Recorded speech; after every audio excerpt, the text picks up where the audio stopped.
Aloha, everybody, and welcome to this week's episode of the Triple F podcast, Faith and Family First. I'm your host, Eva Andrade, and today we're going to be talking about the Hawaii legislature and all the crazy, ridiculous legislative bills that they put out there, and maybe even some good ones. So join Jim and I on the show today. So let's chat about that.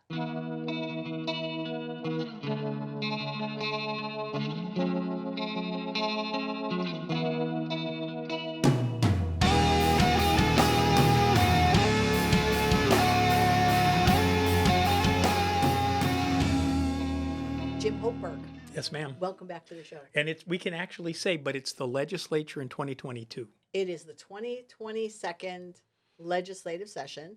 And as Jim and I have mentioned before, Hawaii has a biennial legislative session, which means that a bill could be introduced one year and come back the next year. Bills don't necessarily die in that way. They can pull up right where they left off, or a brand new bill can be started. So let's talk about that, Jim. We'll get into some of the issues that we're kind of looking, and as Jim and I are talking about these bills, it doesn't necessarily mean we'll be weighing in on them, but there's some interesting ones that we want to call the Correct. attention to. Okay, so I think one of the things I'd like to start with is, the Legislative Reference Bureau says that only about 10% of all bills that are introduced in the state of Hawaii get passed. Did you know that? Did you know that only 3% of the requests to the U.S. Supreme Court to hear cases get accepted?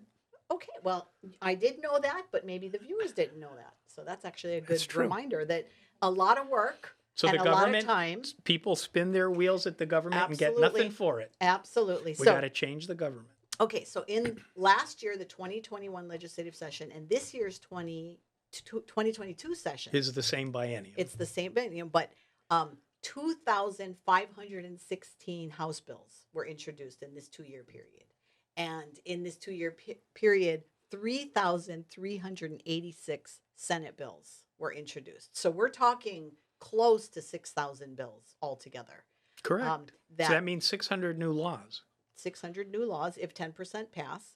But I bring that up to start this conversation because Yes. you and I get a lot of email from people. They go, why isn't this bill moving? And we talked already in past shows about how, if the bill doesn't have support from legislators, it's not going to move anyway, right? So our response is always, if you want your bill to move, you must elect legislators that want your bill to move.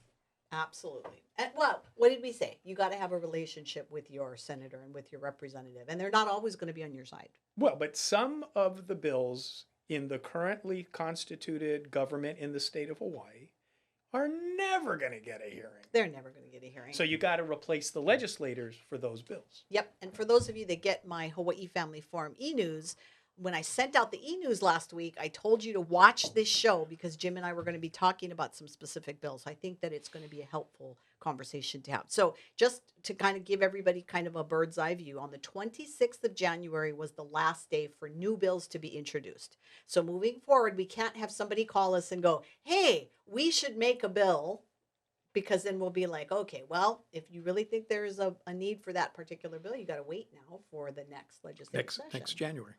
And we know from the state of Hawaii Supreme Court, none of these bills can be gut and replaced anymore, which is a good thing. That's going to be interesting because toward the end of session, if there was a bill they really wanted to move and couldn't move, that's kind of how they used to do it. So now they're going to have to pay particular importance to bills that they want to pass. Correct. Because they're going to have to put more effort. Okay, and then what's coming up on February 9th is going to be where the triple referral filing is due. And what that means is that bills that have been assigned more than 3 committees need to be moving already. They need to be at a certain committee, otherwise they're dead. So all of these things happen very quickly in Hawaii's legislature, which always begins on the 3rd Wednesday of every January, and then it always ends around the first week of May. So this is going to be fast and furious, right? Okay. All right. So let's talk about some of these bills. I think that interesting on the life issues, there are some good bills, believe it or not, and there's some bad bills that we were expecting. So we can talk about specifically the assisted suicide expansion bill, which we told everybody that was going to come up. And we'll talk a little bit more about that in a couple of minutes. But let's start with the big topic that everybody's talking about right now, which is the minimum wage. That is the big thing that's getting a lot of attention. And a bill that just recently got heard here. This is what I want to call to people's attention. How many members in Hawaii Senate, Jim? 25. And how many of them are Republican? Half. One. One. Okay. The reason I say that is because the bill that's moving right now is a Senate bill to raise the minimum wage. Correct. Okay. And it's going to raise the minimum wage in Hawaii incrementally. So right now, the minimum wage in the state of Hawaii is $10.10. And so they ultimately want to start building to get to, I believe it's $18 In like 6 years. in like 6 years or so. But what's interesting is that in the Senate, 21 of the 25 Senate members put their name on this bill, Correct. Including? including the one Republican, Correct. Senator Kurt Favela. And I bring that up because the Republican Party has taken a position in opposition to raising the minimum wage. They're on record. In fact, they submitted testimony in opposition. And they raising. urged citizens to oppose it Absolutely. in a mass email. Right. And so what you're going to find is a lot of the social service organizations and some of the religious organizations do support raising the minimum wage. And so you're going to see that in some of the support. But you see a lot of the business owners have come out in strong opposition. And I think one of the testimonies that really got my attention was some business owners that are asking the legislators to consider that they're suffering right now because of the pandemic. Correct. And so right now to force them to have to pay more money could end up having some of these businesses close their doors. That's true. And one thing that we do want to get to, hopefully, because there's a whole bunch of bills relating to the changing the governor's emergency powers. Yes. And that's going to be a hefty conversation that hopefully we get to Oh, today. we're definitely going to get to that. So some of the other bills that have come out, they want to legalize recreational marijuana. And I think that particular bill is going to be interesting because states like California and Colorado are claiming they're making a lot of money on recreational marijuana and the taxes that come from that. So we're going to be watching that as well. And if you go to my website, hawaiifamilyforum.org, we're going to have some of these bills noted for you if you want to take a peek. But most of the time, we don't put too much information out on them until they actually start moving. Because as we started this show saying, they're probably not going to move some of them. The recreational marijuana we'll have to see because the state does want some money. So they may do that. If you want to receive notice from Eva when a bill that she's tracking is being heard, you only will get 48 hours notice, but you need to sign up with her at hawaiifamilyforum.org. Absolutely. And sometimes bills, we might miss some because, as I mentioned, there are thousands of bills that get introduced. And I'm just one human being trying to stay on top of this. No, you're Eva, the Andrade. I'm going to make me a cape. I have this vision now of myself with, Okay, but so what that means is that if a bill pops that I didn't see or hear about it, then you'll hear about it. So definitely plug in. So Jim, so take a look at the sex ed bills that we're tracking right now. Some of these are very fascinating. So there's 3 of them. There's 3 of them right now. And I think that it's interesting because this has a lot to do with the gender identity stuff. Which has nothing to do with sex education. We beat that in the Pono Choices curriculum. Yeah, but this requires the Department of Education to provide comprehensive training. So regardless, it still falls under that category. Because the legislature says so. Because the legislature says so. And what they say goes. You know this, Jim. Do we have to have this conversation every week? I don't know. The other interesting one there is that... I don't believe them. Stop interrupting my train of thought, please. This is very important. You want to get to your bills. Okay.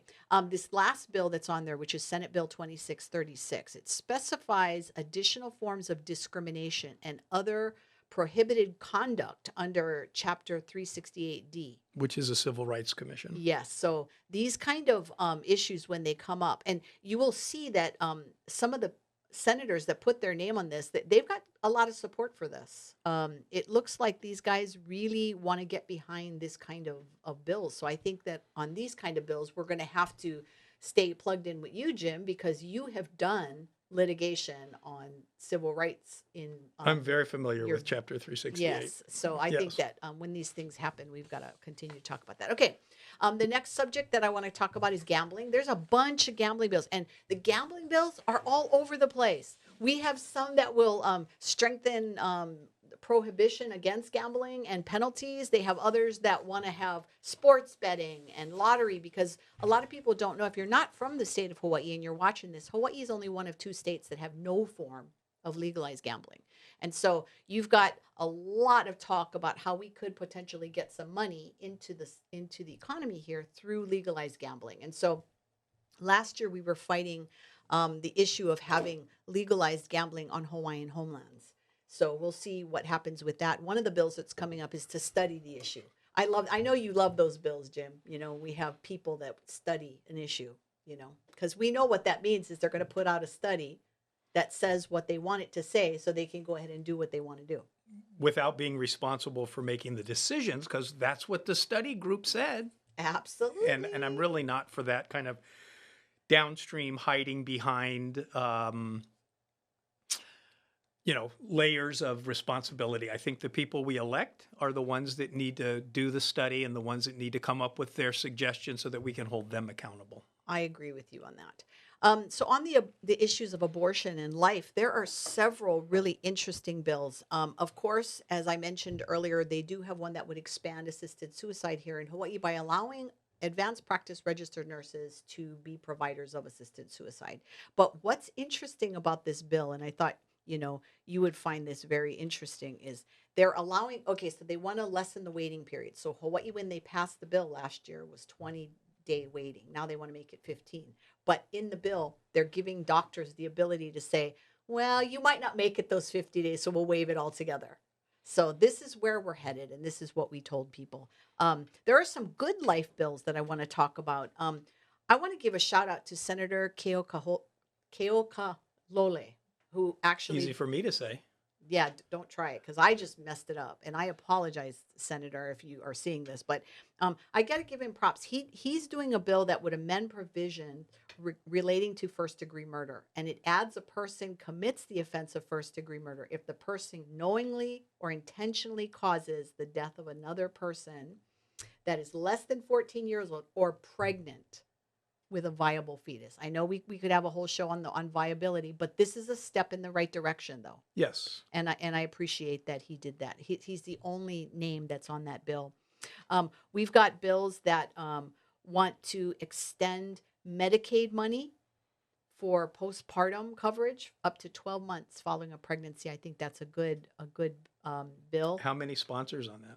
That one is actually, again, Senator Keokalole is on there with Ocasio, Gabbard, Keith Agaran, Lee, Misaluka, San Buenaventura, Morawaki, and Wakai. Okay. So this is, this might be some of the ways that we could potentially weigh in on something possible.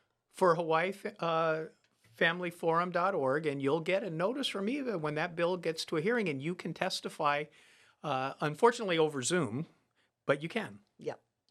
And very quickly, there's some bills that would promote suicide prevention, which I have to laugh because the same names on suicide prevention are the same names that want to expand assisted suicide, because it's not the same thing. They say it's not suicide, and they stand very strongly on that. Another interesting bill, and you and I briefly talked about this before the show started, is one that would clarify that access to abortion care is inclusive of all pregnant people. And they're definitely changing the language so that it's not, they want to make sure that, people that are having those gender issues are included in this. But the bill does a lot more than that. We might have to do a show on that. Can we switch to government powers and come back to your list before we're done so we have enough time? Because it's kind of a thick topic. Because Jim just interrupted me. And you know what I was going to say, listeners? That's it for my issue. So let's go to yours. So, that was the dang Holy Spirit. Thank you, Holy Spirit. So Jim was going to... Okay, yes, we are now into the governmental powers bills so that there are a lot of bills concerned with addressing this emergency government power that we've been experiencing for 2+ years with COVID. And really quickly, I actually litigated the 60-day automatic expiration of the governor's powers in a case in July of 2020. Because what the law says is on the 60th day after the proclamation, the governor's emergency power automatically terminates. Okay? And when I went to court arguing that the 60 days had expired and therefore it was unlawful, Hawaii state judge in the case, I want to read from her order. She agreed that's what it said, and that it wasn't ambiguous. It wasn't less than very clear that that's what it said. And it was clear from the legislative history that's what the legislature intended. Because what the emergency power does is it gives the governor the legislature's lawmaking power for the 60 days with respect to anything that deals with whatever the emergency is. Legislature said, okay, Gov, but only for 60 days. Except what happened in reality, as we all know, the legislature hardly said a peep about COVID because they were, I think, very happy that the governor, who's not running for re-election, he's what you call a lame duck governor, that he could carry the burden of a very no-win issue, COVID. So anyway, the judge agreed. Yes, Mr. Hochberg, that's what it says. That's what the legislature meant it to say. But, and I'm going to just read a little bit from her order. She said, Chapter 127A, which is the Emergency Powers Law, it does not contain language prohibiting supplementary or additional emergency proclamations. And the purpose of the whole chapter is to confer comprehensive powers to protect the public and save lives. There's nothing limiting the number of emergency proclamations. Each additional emergency proclamation triggers a new 60-day period. The supplemental emergency proclamations are distinct and particularized emergency proclamations based on independent evaluation of the relevant circumstances on the ground by the governor. So, this has not sat well, and there are a lot of bills at the legislature that are trying to add things to when his emergency power ends. So can you take what she said and put it in like layman's terms? Because I mean, I mean, it seems like you didn't that understand that? I did, but I there's know gonna you did. there's gonna be some people Everybody that want understood that. no, some people want some sound bites of that. What is the key thing to take Well, away I'm going to from get what she there. said? So, Okay. so you interrupted me right when I was going to say I'm that. getting you back for the Okay. earlier one. So anyway, talking about this biennium thing, we have a bill that did not get passed last year in 2021 that's still part of the process, and it's House Bill 103. Last year, it went through a draft change in the House. It went through 2 draft changes in the Senate. It went to a conference committee, which And there's a draft. had a draft change there. All of these bills are purporting to amend the statute. And the reason that's not going to work, what the judge relied on in her interpretation in my case was you have to look at the context of the language. And the context of the language in the bills and also in the statute is all the emergency powers statute. And what the judge said is the purpose of the emergency power statute is to let the governor save our lives, okay? Protect us. And so she wants to exceed and increase and grow the governor's powers at the expense of our political freedom. So I think, and I want everybody that gets a notice from Eva or from me, if we're having a hearing on any of these governor power bills, and you're going to testify about the bill, what I want everybody's testimony to include is, because of what this judge says, and we can make the order available because it's a public document, it's available online.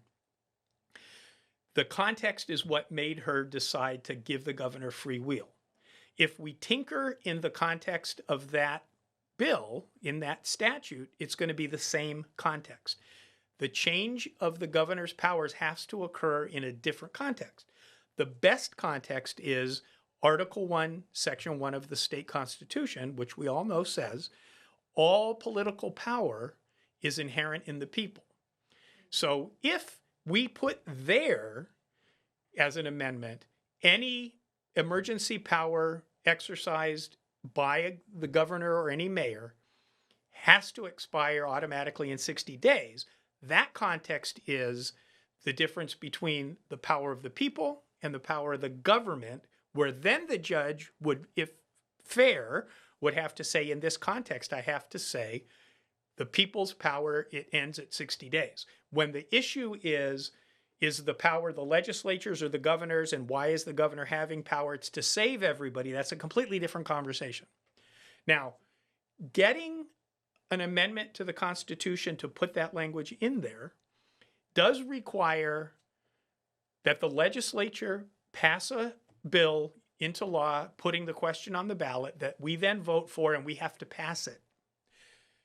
Or in 2028, we'll get to have a constitutional convention question, and if we pass that, then we get to address this.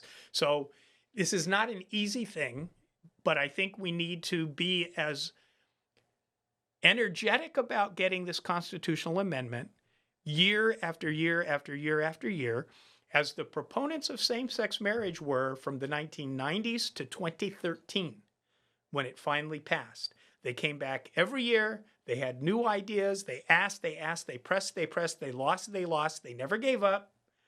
And eventually they got it. So all of these emergency bills are all doing the same thing. They're tinkering with the context within the emergency power statute. That's not going to get a judge to limit the governor's powers, because the context is, oh my God, we're all going to die. Governor, please save us, which isn't true, but you can choose to believe that if you want. So with respect to the emergency powers bills, there's a lot of them, and none of them are going to save us from the continued abuse of our freedom. And it's like, do you have to get a vaccination? Do you have to get a test? Do you have to wear a mask? Who knows what comes next? Do children not be allowed to go to school? Gosh, I can't even guess in advance what the things could be, right? Well, they just had a hearing that you mentioned when we came in about medical records that they heard. You want to mention that one? Well, even though we're not necessarily weighing in on it, I think it does tie into everything we're talking about. So there is a bill, and you actually showed me that, so I'm going to probably make a mistake because I only saw it briefly. But what I think it said was, it's going to be a crime if you say something about your vax status that's not true. So if you tell someone you're vaccinated, basically what it said? Yes. So if you tell someone you're vaccinated when you're not. And so the reaction that I had, that I think you're asking me for, is, well, wait a minute. I thought my medical information was private. Now you're going to punish me criminally if I don't want to tell it to you? Well, I mean, come on. We need an amendment to the Constitution that reinforces the political power. All of the political power in the state of Hawaii is inherent in the people, because that's what it currently says. Article 1, Section 1. It's not in this little book because this is the U.S. Constitution, but you need to look in the state constitution, which is available online. Article 1, Section 1, it's your political power. And we need to protect it with a constitutional amendment. This COVID stuff is not going to end. Here's my guess. So in the summer of 2021, the CDC issued a ruling to all the labs doing all the COVID tests across the country that said, starting January 1, you're not allowed to use tests that can't tell the difference between COVID and influenza, starting January 2022, which is now. And so now the COVID tests can distinguish between whether you're positive for COVID or you're positive for the flu. So that's going to drop the number of positive COVID tests, which when they couldn't differentiate, they would have been included in the COVID positive tests. So this year, up until the election, we're going to have fewer COVID positive tests because the flu positive tests are not going to be counted anymore. So that the parties in control can say, we beat COVID. We're going to have an election in November, and then it's going to be winter when these infections spike.